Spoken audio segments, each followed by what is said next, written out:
उद्धव ठाकरे यांनी पत्रकार परिषद घेतली आहे. त्या पत्रकार परिषदेमध्ये त्यांनी म्हटलं की हिंदुत्व मला पुन्हा शिकू नये, हिंदुत्व मला पुन्हा शिकण्याची गरज नाही असं त्यांनी म्हटलेलं आहे. अमित शहा तसंच RSSचं देखील त्यांनी या संदर्भात नाव घेतलेलं आहे. अरायवल झालं का? आजचा पहिला दिवस नाही, अरायवल काही लोक अरायवल आणि डिपार्चरसाठीच असतात. त्यामुळे ज्यांनी हिंदुत्व सोडलं आणि ज्यांनी हिंदुत्व सोडून बाळासाहेबांचे विचार सोडून सत्तेसाठी खुर्चीसाठी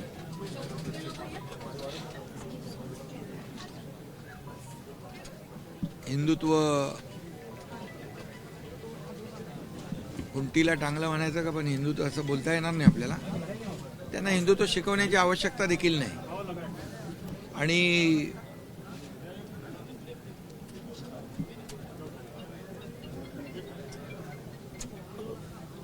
मी एवढंच सांगेन की अमित शहा यांच्यावर टीका काहीतरी केली आहे ना, RSS वरही टीका केली आहे आणि अमित शहा साहेबांवरही टीका केली आहे. खरं म्हणजे RSS एक देशभक्त आणि राष्ट्रभक्त संघटना आहे आणि त्यांनी वेळोवेळी या देशामध्ये जेव्हा जेव्हा आपत्ती संकट आले त्यावेळी त्याची प्रचिती आलेली आहे आपल्याला. आणि अमित शहा साहेबांच्याबद्दल बोलाल तर खरं म्हणजे या देशाचे आदरणीय यशस्वी लोकप्रिय प्रधानमंत्री नरेंद्र मोदीजी यांच्या नेतृत्वाखाली देश तर पुढे चाललाय, देशाचा विकास होतोय, देश आपला आर्थिक महासत्तेकडे जातोय, आत्मनिर्भर होतोय. आणि त्याच दरम्यान अयोध्येमध्ये राम मंदिर देखील उभं राहिलं आणि 370 कलम जे बाळासाहेबांचं स्वप्न होतं ते मोदीजींच्या नेतृत्वाखाली अमित शहा साहेबांनी पूर्ण केलं.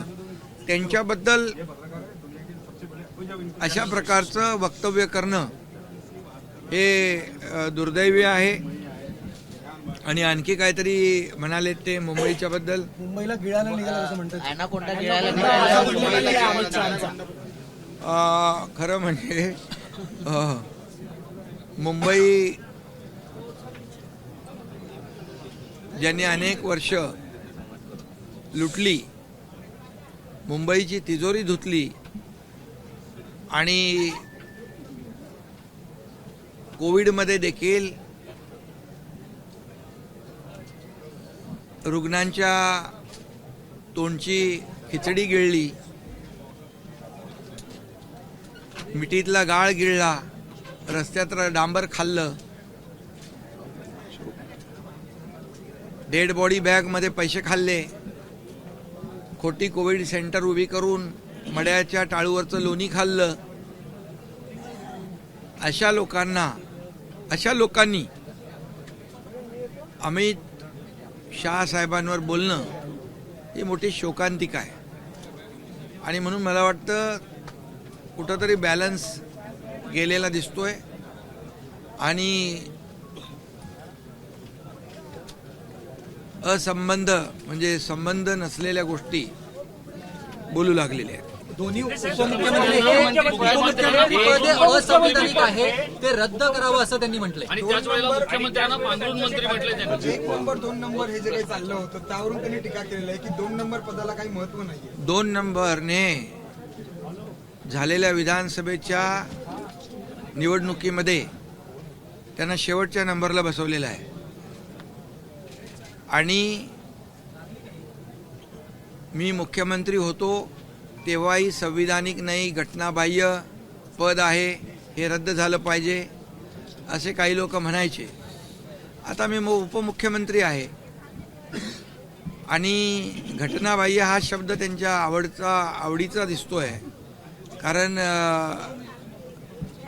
बाबासाहेबांच्या संविधानाला, घटना त्यांना मान्य नाही असं वाटतंय आणि म्हणून नेहमी घटनाबाह्य हा त्यांचा टाव फोडत असतात. त्यांनी याचा अभ्यास करायला पाहिजे होता. अनेक पिटिशन सुप्रीम कोर्ट हायकोर्टमध्ये अशा दाखल झाल्या होत्या आणि आतापर्यंत इतिहास आणि त्याची माहिती घेऊन बोलले असते तर बरं झालं असतं. त्यांच्या काळात देखील अजितदादा उपमुख्यमंत्री होते आणि त्यामुळे जेव्हा आपण समोरच्याकडे बोट दाखवतो तेव्हा 3 बोटं आपल्याकडे असतात आणि म्हणून जिनके घर शीशे के होते वो दूसरों के घरों पर पत्थर नहीं फेका करते. आम्हाला खूप बोलता येईल. आता अगदी जी काही परिस्थिती पाहतोय ती अतिशय केविलवाणी परिस्थिती आहे, केविलवाणी धडपड आहे. मी मुख्यमंत्री असतानाही आरोप सहन केले. आरोप आणि टीका याला मी कधी आरोप आणि टीकेने उत्तर दिलं नाही. परंतु जेव्हापासून मी मुख्यमंत्री झालो, एक शेतकऱ्याचा मुलगा, एक सर्वसामान्य कार्यकर्ता मुख्यमंत्री होतो, हेच मुळात त्यांना पचनी पडत नाही, पडलेलं नाही. आणि त्यामुळे ही जळजळ, मळमळ, पोटसूळ जो आहे, ही पोटदुखी त्याच्यातूनच उत्पन्न झालेली आहे. परंतु या महाराष्ट्रातल्या जनतेने त्यांची जागा त्यांना दाखवलेली आहे. मुख्यमंत्र्यांनी पांढरून खातं निर्माण करावं आणि आम्ही या निवडणुकीत विधानसभेच्या कुणाचा नंबर काय आहे तो जनतेने दाखवला. आम्ही 80 जागा लढून 60 जागा जिंकलो आणि समोरचे लोक किती जागा लढल्या तर तुम्हाला माहित आहे आणि किती जागा जिंकल्या. भ्रष्टाचारी मंत्र्यांवरती पांघरून घातलं जात आहे. त्यामुळे मुख्यमंत्र्यांनी आता पांघरुण मंत्री असं नवीन मंत्री त्याचं 4 स्वतःकडे ठेवावं असं ते म्हणतात. मग त्याच मुख्यमंत्र्यांना बुके घेऊन का जाता?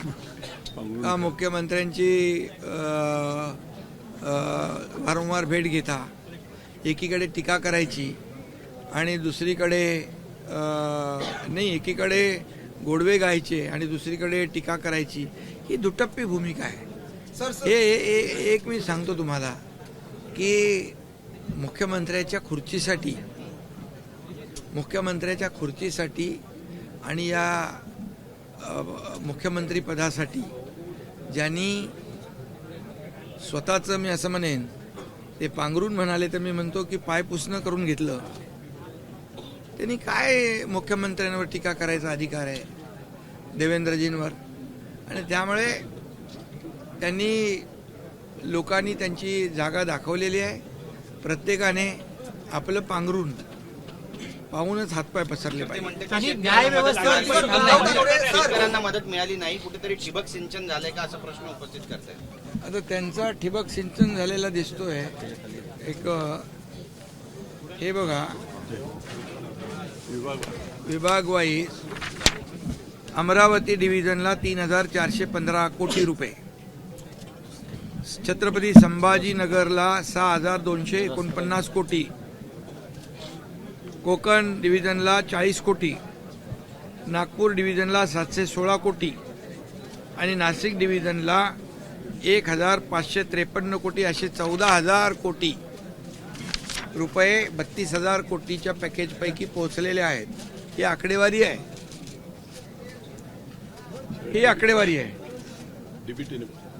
आणि डायरेक्ट खात्यात पैसे गेलेले आहेत. आता सांगा मला की शेतकऱ्यांना पैसे मिळाले नाही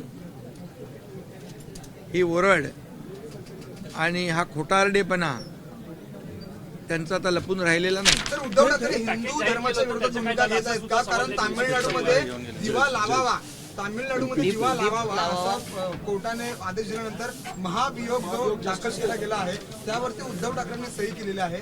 हिंदू धर्माविरोधात उद्धव ठाकरे भूमिका घेतली असं वाटतं का तुम्हाला? हे बघा ना, हे काय, हे बघा, इम्पिचमेंट आणलेली आहे. हे आपल्या GR स्वामीनाथन जस्टिस आहेत त्यांच्यावर, मद्रास हायकोर्टचे आर्टिकल 217 आणि 124 कॉन्स्टिट्यूशन घटनेच्या कलमाप्रमाणे हे त्यांनी इम्पिचमेंट आणलंय आणि हे सही आहे. त्यामुळे आता हिंदुत्वाबद्दल बोलण्याचा त्यांना नैतिक अधिकार राहिला आहे का असा माझा प्रश्न आहे. आणि त्याचबरोबर ज्यांनी याकूब मेमनची कबर सजवली मुंबईमध्ये आणि ज्यांच्या लोकसभेच्या प्रचारामध्ये 93च्या सिरियल बॉम्बस्फोटमधला इक्बाल मुसा हा बॉम्बस्फोटचा आरोपी प्रचार करत होता. त्यांना हिंदुत्व शिकवण्याची आणि हिंदुत्व सांगण्याची नैतिकता आहे का? त्या ठिकाणी दीप लावतात तिथे वरती मुस्लिम कम्युनिटी आहे आणि त्याचमुळे यांनी तो महाभियोग जो आहे तो दाखल केलेला आहे. तेच तर मी सांगतो ना की जे हिंदुत्व हिंदुत्व हिंदुत्व हिंदुत्व काय टी शर्ट आहे का कधी काढला आणि सोडला? आता हिंदुत्वाच्या बद्दल गप्पा मारायच्या आणि अशा जस्टिस स्वामीनाथन साहेबांच्यावर इम्पिचमेंट आणायची, हे कुठलं दुटप्पी धोरण? हे कुठलं हिंदुत्व आहे? सर 2 दिवसापूर्वी सर, सुप्रीम कोर्टावरती नाराजी व्यक्त केली आहे, न्यायमूर्तींवरती एक प्रकारे टीका केली आहे, कुठेतरी न्यायव्यवस्थेवरतीच बरेचसे त्यांनी आक्षेप घेतलेले आहेत. ते EVM वर आक्षेप घेतात, ते मतदार यादीवर आक्षेप घेतात, निवडणूक आयोगावर आक्षेप घेतात, ते सुप्रीम कोर्टावर आक्षेप घेतात. आता हे सगळ्याच्या सर्वोच्च झालेले आहेत आणि म्हणून असं माणूस कधी करतो जेव्हा माणसाचा बॅलन्स जातो आणि जेव्हा हे जिंकतात त्यावेळी ह्या सगळ्या यंत्रणा चांगल्या असतात, जेव्हा हरतात त्या यंत्रणा सगळ्या वाईट असतात. जे आतापर्यंत देशामध्ये इतके वर्ष घोटाळे, काळा बाजार, मोठमोठे स्कॅम, नोट चोरी करणारे लोक आता वोट चोरीचा आरोप करतायत. हे हे हे हे मोठी शोकांतिका आहे. तुम्ही म्हणताय त्यांचा बॅलन्स जातोय, याचा अर्थ त्यांना मिसगाईड केलं जातंय का? योजना बंद होणार नाही तुम्ही म्हटलं होतं, मात्र आता पुन्हा मुद्दा काढलेला आहे की 2100 रुपयांचं काय झालं तुम्ही म्हणाला 2100 रुपयांचं. अरे लाडक्या बहिणींनी त्यांना घरी बसवलेलं आहे विधानसभेच्या निवडणुकीमध्ये. त्यामुळे लाडक्या बहिणींना आम्ही जो लाडकी बहीण योजना जी सुरू केली ती कधीही बंद होणार नाही आणि जे आम्ही बोललोय 2100 रुपयाचा योग्य वेळी आम्ही तोही निर्णय आमचा पूर्ण करू. ज्यावेळेस लाडकी बहीण योजना आली होती त्यावेळेस कोर्टमध्ये गेले होते. लाडकी बहीण योजना जेव्हा आम्ही सुरू करत होतो त्यावेळी हेच लोक कोर्टात गेले होते. ही योजना बंद पाडावी म्हणून नागपूरच्याच कोर्टामध्ये आणि महाविकास आघाडीचेच लोक होते. परंतु आम्ही लाडकी बहीण योजना आम्ही सुरू करण्याचा निर्णय घेतला, त्याची अंमलबजावणी देखील आम्ही केली आणि ती योजना कायम सुरू राहणार हेही मी सांगतो.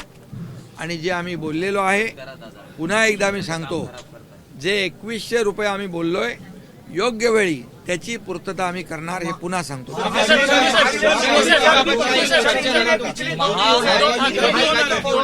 मुख्यमंत्रीपद सोडलं तेव्हा विधान परिषदेच्या सदस्यत्वाचा राजीनामा दिला होता. आज ते अवघ्या काही तासांसाठी नागपूरमध्ये आलेले आहेत आणि संध्याकाळी त्यांनी आमदारांची बैठक बोलवलेली आहे. हे नेमकं कशाचं द्योतक आहे आणि अवघ्या काही तासांसाठी पर्यटन अरायवल आणि डिपार्चर महापालिका जिल्हा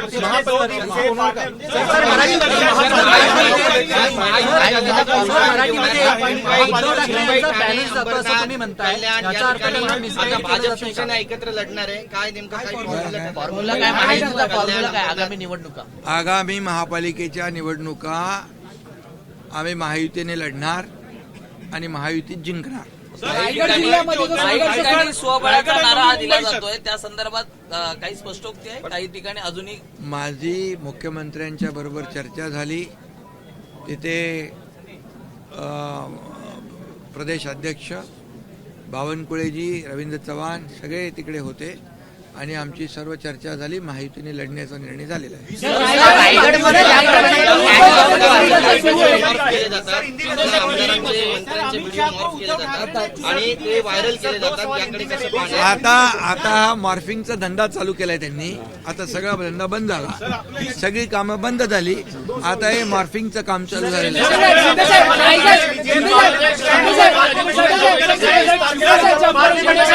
हिंदुत्व के मुद्दे पर उद्धव ठाकरे ने अमित शाह को चुनौती दी है. उन्होंने कहा कि आप ही के सांसद, आप ही के मंत्री गोमांस खाते, उन्हें आप रोक नहीं पाते. अरे अमित शाह जी और नरेंद्र मोदी जी प्रधानमंत्री जी को हिंदुत्व के बारे में चुनौती देने का अधिकार उनको है क्या?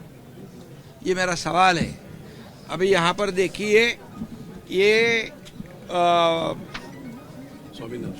GR स्वामीनाथन जो मद्रास हाईकोर्ट के जस्टिस है, उनको इम्पीचमेंट लाने का जो लेटर दिया है उस पर उनकी सिग्नेचर है. जिन्होंने मंदिर में दिया लगाना चाहिए ऐसा निर्णय दिया.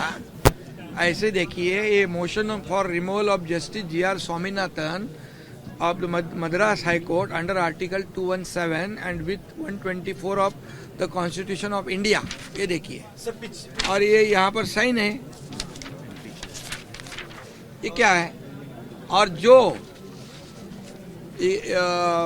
यहाँ पर जो मुंबई में याकूब मेमन की मजार को, कब्र को सजाते हैं, और इकबाल मूसा जो सीरियल बम ब्लास्ट में आरोपी है, उसको इनके प्रचार में देखा गया.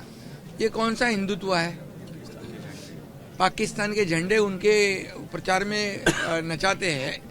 ये कौन सा हिंदुत्व है? ये उनको हिंदुत्व के बारे में बोलने का नैतिक अधिकार कभी खोया उन्होंने जब बाला साहब ठाकरे जी के विचार को त्याग दिया. बाला साहब ठाकरे जी को विचार को छोड़कर कुर्सी हथियाई उन्होंने. कुर्सी की लालच में, मुख्यमंत्री के पद के लालच में बाला साहब ठाकरे जी के विचार को छोड़ दिया. बाला साहब ठाकरे जी ने कहा था मेरी कांग्रेस नहीं होने दूंगा, उसी कांग्रेस के साथ जुड़ गए. अभी उनको कौन सा अधिकार है हिंदुत्व के बारे में बोलने का?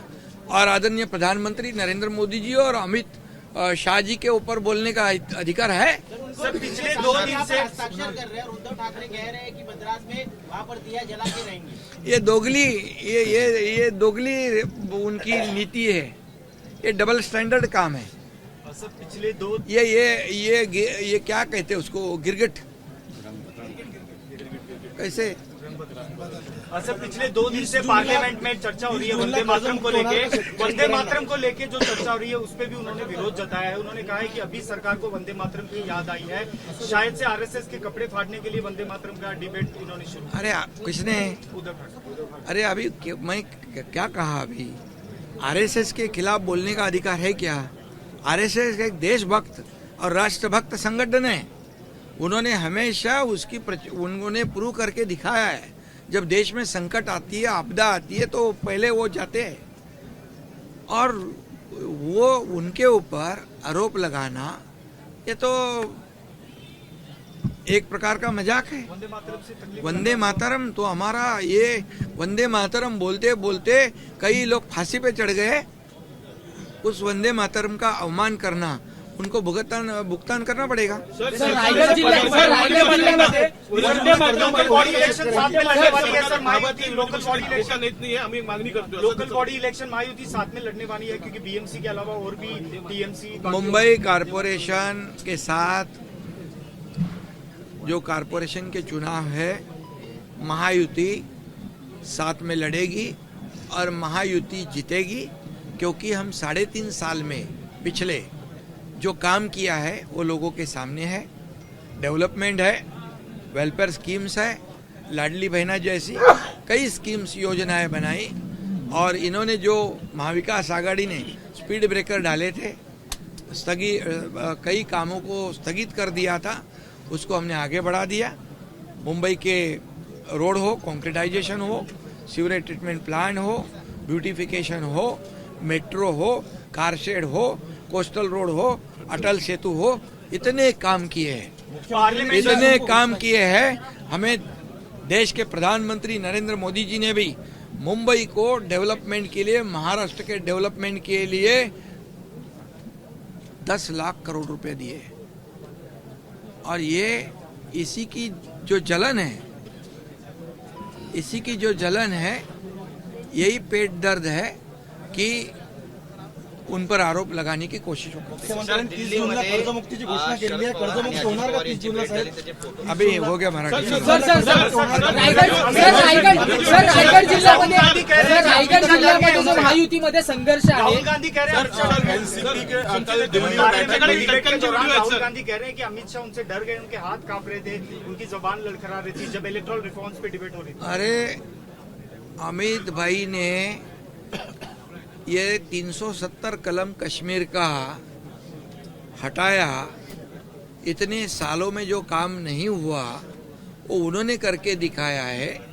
और उन्होंने तो राहुल गांधी के कपड़े फाड़े, ऐसा नहीं बोलता हूँ मैं, लेकिन उसकी जगह उसको दिखा दी। ये राहुल गांधी जी जो है, राहुल जी, ये हमारे देश की बदनामी विदेश में जाके करते हैं, हमारे प्रधानमंत्री जी की बदनामी विदेश में जाके करते हैं। ये कौन सी देशभक्ति है? ऑपरेशन सिंदूर के बाद हमारे जो ऑपरेशन सिंदूर में पहलगाम हमले के बाद जो जवानों ने करतब दिखाया, उसके ऊपर आशंका जताते हैं। ये कैसी देशभक्ति है? ये पाकिस्तान की बोली बोलते हैं वो लोग।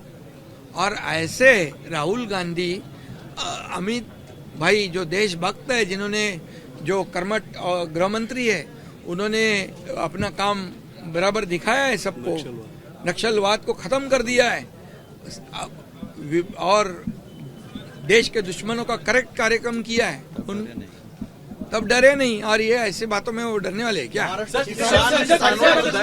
11 महीने में 2000 से ज्यादा किसानों ने आत्महत्या की है विदर्भ और मराठवाड़ा में। आप ऐसा डेटा तो दिया है, लेकिन कहीं न कहीं अभी भी जिस तरह की मदद पहुंचनी चाहिए थी किसानों को नहीं। क्या बात कर रहे हैं? अभी मैंने दिखाया ना, 2000 आत्महत्या हुई है सर, 2000। रुको, ये देखो, ये बोलते कुछ पैसा नहीं दिया है, ये आंकड़े हैं। आपको मैं चैलेंज करता हूँ, अगर ये पैसे नहीं पहुंचे होंगे तो आप जो बोले हरे 14,000 करोड़ रुपया किसानों के खाते में डीबीटी के साथ गए, ये झूठ बोलते हैं विपक्ष वाले, लेकिन झूठ जोरदार तरीके से बोलते हैं। लेकिन जनता को पता है, जनता ने उनको उनकी जगह दिखा दी है। शेतकऱ्यांच्या प्रश्नांवर त्यांनी तुमच्यावरती टीका केलेली आहे। कर्जमुक्ती महाराष्ट्र के किसानों की होंगी? देखिए, हमारे महायुति ने जो भी वादे किए हैं वो वादे हम पूरे करेंगे। कोई भी हम प्रिंटिंग मिस्टेक कहने वालों में से नहीं है। जो बोलते हैं वो करते हैं, जो नहीं होगा वो हम नहीं बोलते हैं। और इसलिए हम जो कमिटमेंट करते हैं उसको पूरा करते हैं। इसीलिए तो इस महाराष्ट्र की जनता ने लैंडस्लाइड मैंडेट ये विधानसभा के चुनाव में दी है।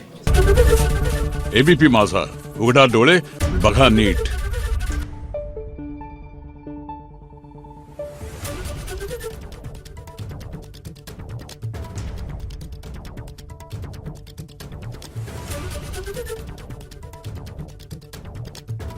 Thank you.